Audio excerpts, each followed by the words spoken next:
No? How much I can do, not only just for myself, I can do so many other beings. No? So that's the first we talk about the preliminary. And then men, they talk about the antidote to not attachment for this life is impermanence.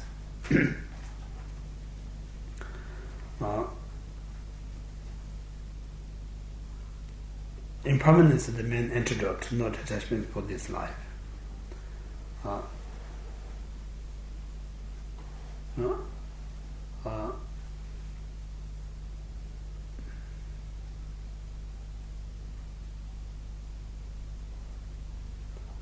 Shantidawa and Bodhicha Avatara saying like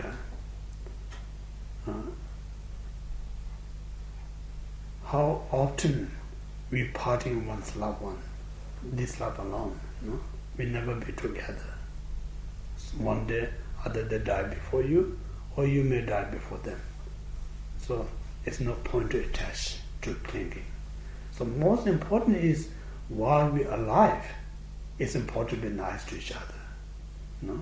Kind to each other, rather than worry about what's going to happen to him or her next. No?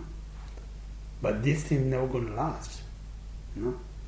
People comes and they leaves. That's the reality.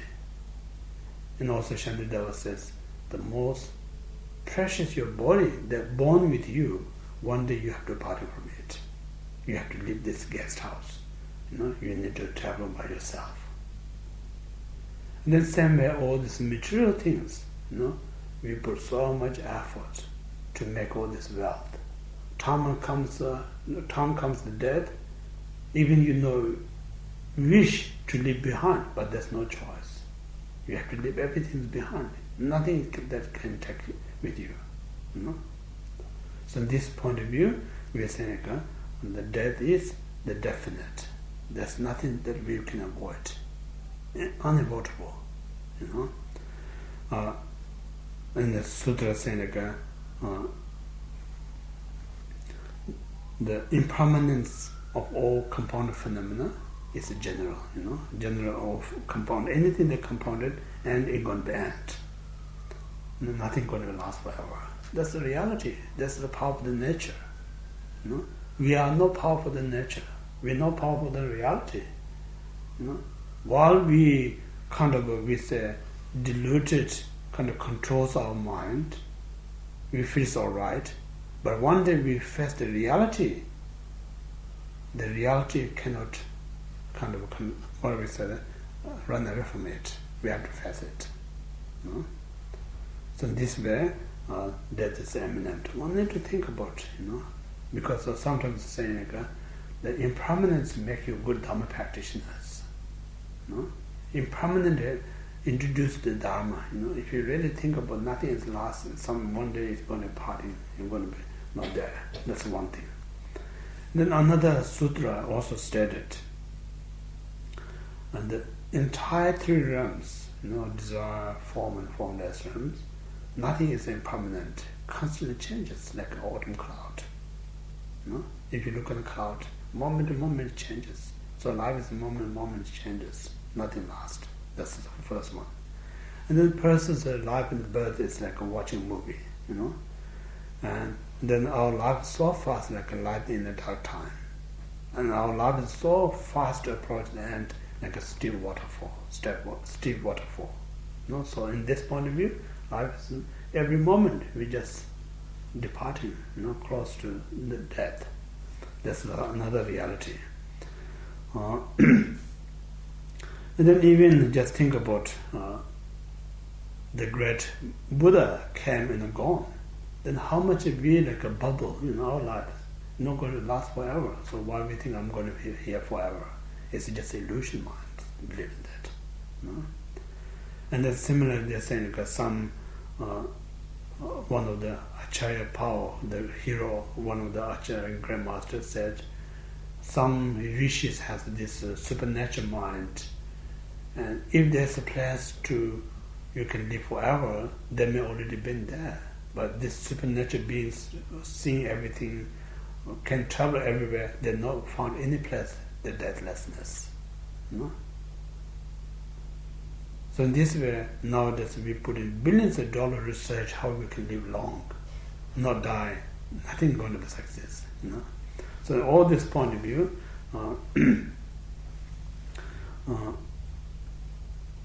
because what we're saying, like death is birth.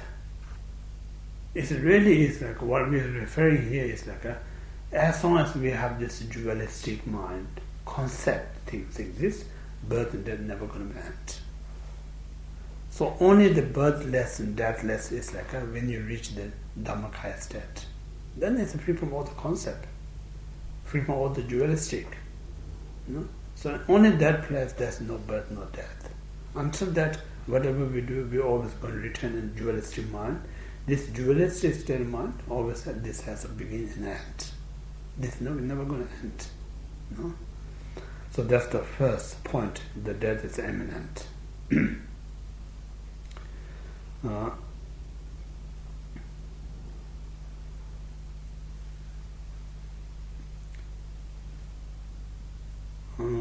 Then also, I think Nagarjuna stated in Precious Garland, if you look around in this world, there's no more condition to death than supporting your life. So that's the reason we need to, how often we have to worry about it. We worry about food, we worry about drinks, we worry about traveling, we are worried about safety, so many things there. So all this, I think, these days one of our problems is like anxious, anxious problem. This is anxious because of fear. I'm going to get sick, I'm going to get this and that. All this kind of worry kind of causes us anxious. So in this point of view, what I was saying, there's more kind of a cause death than survive. Even that thing you believe this is going to protect my life, that very protector can kill you.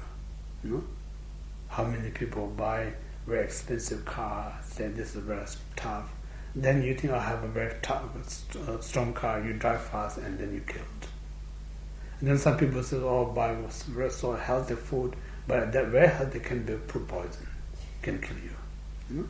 Even this, you believe that's going to help you, also causes sickness. So in that point of view, death is imminent. So this is the first we talk about the death is imminent. And then time of the death, we always talk about indefinite. So, some people die in a mother's womb. Some people die soon after they're born. And then there is no such a order, sequential, say young people have to die later, old people have to die first. There's no such a sequential, indefinite, who's going to go first. I always share people, sometimes people are seriously sick in the hospital, then someone says seriously healthy, this healthy person visit this sick person, one day this healthy person died before this serious stay in the bed in the hospital. So indefinite. So in this way, we should not be kind of deceive ourselves, I'm going to be for here. So that's a think of indefinite. Then third, what is the most helpful time of the death? Just think about again. Time of the death, no matter how much you're outspoken person, time of the death, this outspoken nature is not going to help you that much. You can argue to your doctor, you can argue your nurse, you can argue your medicine, but you cannot argue your dead Lord. Why are you taking my life? They're not going to help you to. Or okay, you have too much complaint, I'll give you 2 more hours extra. So outspoken, not that's much helpful time of the death. And then think about time of the death. No matter how many you have a follower, or fans, or wealth, none of them going to help you. They're all going to say, we can do everything to live you a longer life, but they only can wish, but nothing that help you to extend your life when time comes. And then another, no matter how powerful you may be while you're alive, by the time of the death, you can't order, say, I'm not ready. You know? So it will come struck on you, the death. So in this way, instead of helping them, now you have a sadness, you know, because this death is coming, my outspoken is not working, you know, my wealth is not working, my power is not working. All this kind of become more suffering to you, you know, instead of helping you. Yeah? So this is nothing going to help you. So only time that helps you is like the Dharma that helps you. What Dharma means? You know, while we are alive, you know, we enjoy our life, and then we accept one day we're going to die. You know, nothing that we can take with us. So at that time it's easy to accept. So accepting allows you to relax. You know, because without realization of that, then you say, I'm too early to death, I'm too painful to lose all these things. You know, you're just fighting against yourself. It just brings suffering. You know, so that's one. So in this way, if you always say like most wise ways to live is like while we are alive, we just do the right things as often as possible. You know. So if you live with what we call the ethically life, a positive life, and a kind of happy life, then time of the death, nothing to regret. I have a great life, you know. I have a great life. I had a good time. What I did is such a meaningful things. Now time is to come. I can't avoid it. I nothing regret. So that's the good way to die. And then great practitioner, they're saying like, this body tremendous that helps me to practice Dharma. Now this poor body kind of run out, you know. So, but I have a very looking forward to new body. So they have a more look forward, you know. When you having a car and almost you run kind of getting aging, and then you have money to buy a new one, you're not going to be sad that much losing the old one. You know, more look forward to get a new one. So this great practitioner look forward to new body, you know. So that's the great practitioner, you know. So the time of the death, instead of bringing you more confusion, more pain, more uncertainty, it brings more certainty. You know, now I'm really confident. I'm going to get a new body, a new life. You know, give you more excitement rather than sad confusion. That's the best. Then second best is nothing to regret. You know? So without that, we know while we're alive, we're unethical. While we're alive, we're not living happy. While we're living, we just caught up all these things. We never look up to the mind. Now you know it's too late. You're so regret, so confused, so painful. You know. So this way, nothing that helps you. Only helps the wisdom, the Dharma. Yeah. So this. So in this point of view, what we say like. What we're saying is like is this life is very important, but we should not invest everything just for the sake of this life, because this life is not going to be forever. So once it's gone, nothing there for future. So this way, Dharma practitioner plan for more in the future than the present. You know? So if your future, I mentioned like if you do the right things, you have a good, excellent life in this life. You have something to look forward in the future life. So that's the first Dharma practitioner. And then we kind of more emphasize on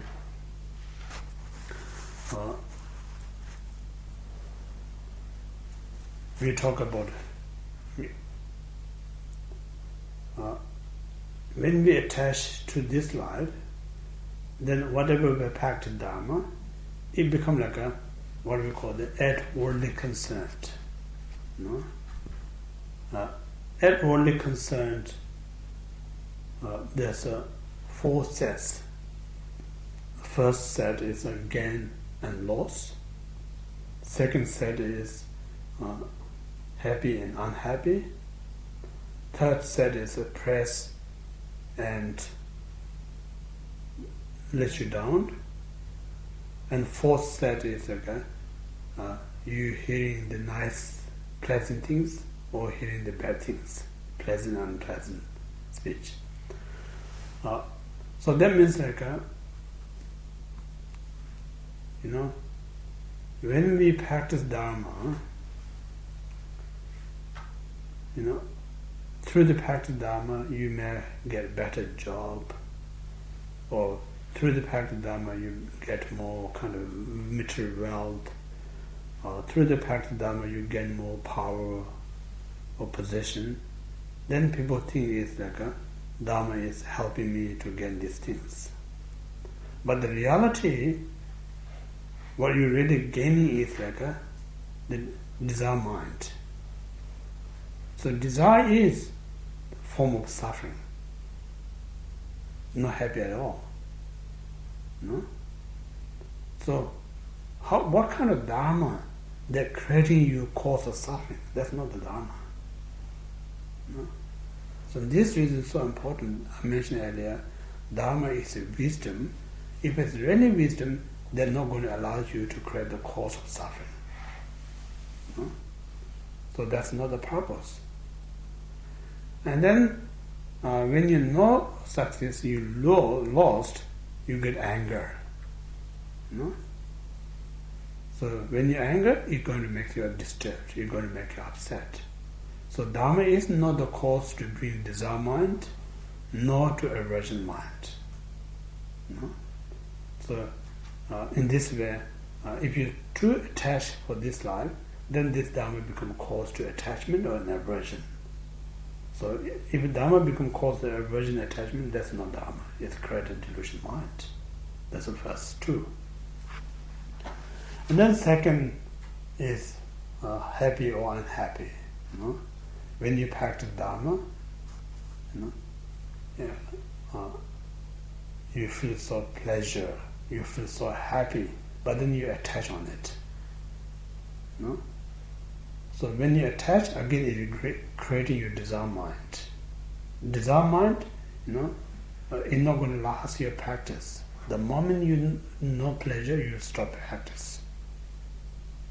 Then you are not so pleasure, you get anger, kind of disturbs and be unhappy. So this way, happy, I'm talking about the contaminate happiness and then unhappiness are kind of form of suffering. We call the cycle of change. Yeah. What I'm saying is like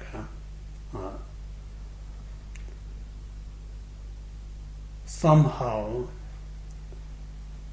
practicing according to wisdom, you're doing something, you get some kind of pleasure.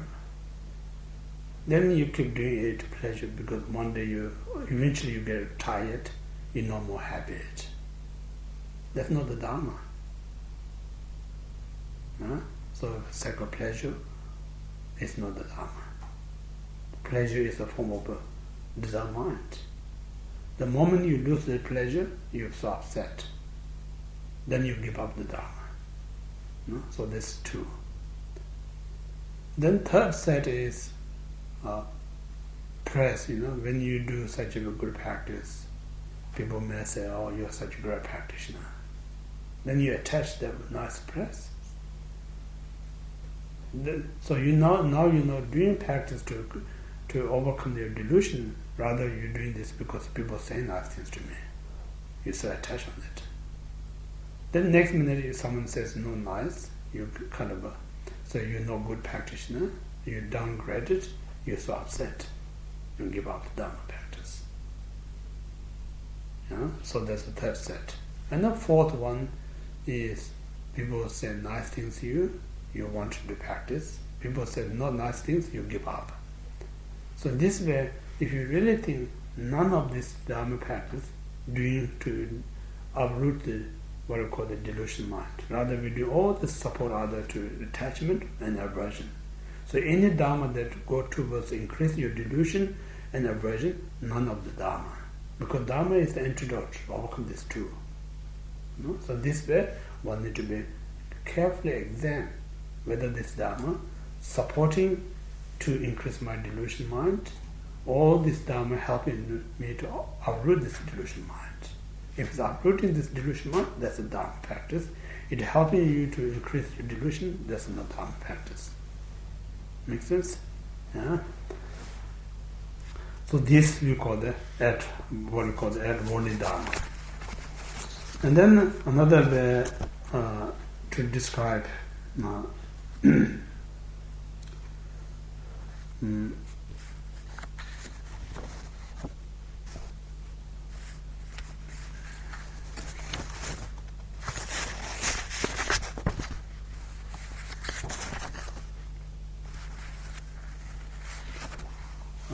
so there's a lots of disadvantage if you do practice Dharma for this life. First one we talk about. Just think about, Nagarjuna's. During retreat I mentioned Nagarjuna state. The liberation is absence of the delusions, nothing else. But to attain that state, it's up to you. No one else can help you. Not means like that. Not what that means like no one liberates you, but they can guide you. They give you instruction. They can support you. They can inspire you. But at the end of the day, you need to have a wisdom to free the delusion mind. Without your wisdom, nothing else can liberate you. Yeah? So now to gain this liberation, one need to have Nagarjuna also state precious garland. We need to go through 4 stages. 4 stages. The first one, we need to have a very important ethical foundation. And then second, we need to study. Third, we need to contemplate. And fourth, we need to meditate. So these 4 sequential help us. These are the method to help us to gain liberations. If you don't follow this 4 sequential, there's not way to gain liberations. They are very important. But then if you do this 4 incorrect way, it's more harmful than benefit. So this way again we need to study what is harmful, what is helpful. First we talk about the ethical discipline. Ethical discipline is so important. What we say, like either one's own liberation or attain full enlightenment. The reason why I need to discipline or I need to renunciation mind. Renunciation what means like to aware one's delusion is a cause of suffering. In this awareness, we try to uproot the delusion mind. I'm really trying to free this delusion mind. Have an intention to free the delusion mind. It's called renunciation. So based on the renunciation, one develop this ethical. The ethical can be, you may say, generally speaking, we talk about this 7, you may say, Patimoksha vows. 7 Patimoksha vows. I'm not sure it's complicated. We talk about 2 upasaka laypersons, male and female vows, and the 2 novice male and female vows, and the 2 fully ordained male and female, 6, and then 1 bhikshu. Before you become bhikshu, there's a 1 training vow. So altogether there's a 7 patimoksha vows. So just taking one of the 7 is called ethical. So this ethical is the path to foundation, the first one. So based on this foundation, because the reason we call the ethical, because your main intention, because it's really important, I think, Dharma practice, whether you are Theravada or Mahayana, when I say I'm Dharma practitioner, that's not talking about I'm seeking happiness for this life or next life. If you're seeking happiness this and next life, they are not Dharma practitioner. Dharma practitioner means like the destination either one's own liberation or attain full enlightenment. Anyone who practices that to reach that state is called the Dharma practitioner. This is very clear in the Dharma practitioner. To end the grasp yourself and the phenomena. That's a Dhamma practitioner. So this is the foundation. So based on the foundation, now to gain this other self-liberation, full enlightenment, one needs to study the right pure Dharma. So pure Dharma means like some Buddhist, I saw some Buddhist centers, pure Buddhist center, kind of pure Dharma center. People call all sorts of names, but really what pure means like the teaching that we study taught by the Buddha, so important. And then explained by great Indian and Tibetan masters. These are we need to study those things. Not just study anything one says, I'm talking Buddhism. Here, I'm not saying I'm teaching pure Dharma, but I'm trying to explain this parting from the four attachment. So these are the really Manjushri given to the Sachen Nyingpo, the very great teaching since the 11th century up to today. So this kind of a study, authentic sutra or shastra, the first. Then once you study this sutra and tantra, sutra or shastra, then second time you need to contemplate what that really means. I get some idea what that really means. I need to understand myself. Not just because somebody told me this right or wrong. So in this way, you kind of develop this crystal clear yourself, what that means. You get confidence. No, I really know about these things. So this is a contemplation. So once you have a crystal clear, now you're familiarizing that. It's a meditation. So through the meditation, you liberate. Without meditation, there's nothing you can attain other one's own liberation or fully Buddhahood. So the liberation relies on the meditation. Meditation relies on the contemplation. Contemplation relies on the study. Study is rely on this ethical. So that's the right sequential. So that, in that point of view, it's so important. So now, just say like so ethical is very important, because if you keep pure ethical life, this is the route to reborn human rebirth. The really unique cause to reborn human rebirth is ethical discipline. That's the route. The ethical is a stairway to gain liberation. Without ethical, it is impossible to gain liberation. It's a stairway, because if you climb the roof, you need to stair. So ethical is like a stair to gain liberation. The second important. The ethical is the antidote of all the suffering, change, condition. Everything can pre the ethical discipline.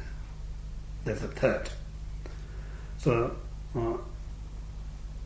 in this way, without absence of ethical, one cannot attain basic human rebirth. Without ethical, it is impossible to gain what we call the liberation and the suffering. In that point of view, ethical is very important. Now you say, if you commit this, practice this ethical cycle this life, then it's a worldly dharma. You're doing this because you're gaining something in this life, or you give up when you lose something. So it's not ethical. So if you do this ethical for this life, there's so many disadvantages. What disadvantages are? It's there's someone who's not so ethical. You're always kind of letting them down. You're bad. You're unethical. So that's very negative. It's not right to letting someone down. Second one is someone who's better than you, because if you attach so much ethical thing, I'm better than you not doing, so we letting others down. Second one, if you attach your ethical, someone who doing better than you, you get jealous. Third one, you kind of arrogant, I'm such an ethical person. Then it's not really good ethical life. Your arrogant mind. Fourth one, because this arrogant, or because you're jealous, because you're letting others down, it becomes like a negative seed of that rebond and all runs. So even if you're a very ethical person, but use this for this love attachment, then you do lots of mistakes. Make sense or not? Huh? How about Vanessa?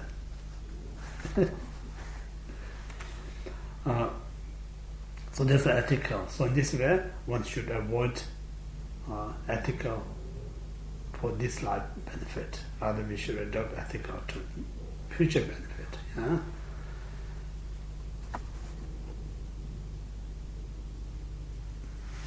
Okay, we stop here.